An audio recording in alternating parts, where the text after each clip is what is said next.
Tad, kad draudēja Daugavpils Hesbūve, tad mēs ar ģimenēm, Lasmaņtāļu un man ģimeni, tad mēs izbraucām.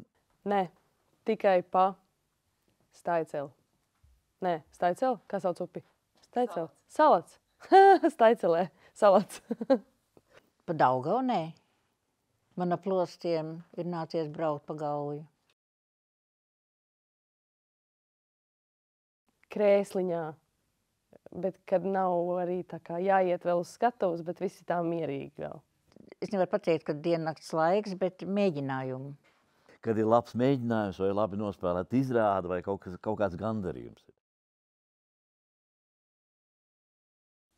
Mēs ar Sandi apsmējāmies vārdā. Ģenerāla mēģinājumā tā, ka smējāmies mēs un smējās visa zāle.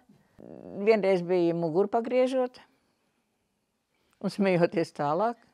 Mēs ar Niku sākām smieties Ramuta ielas Čitrā, Staicelē, un mēs nevarējām noturēties, sākām izrādi no sākuma.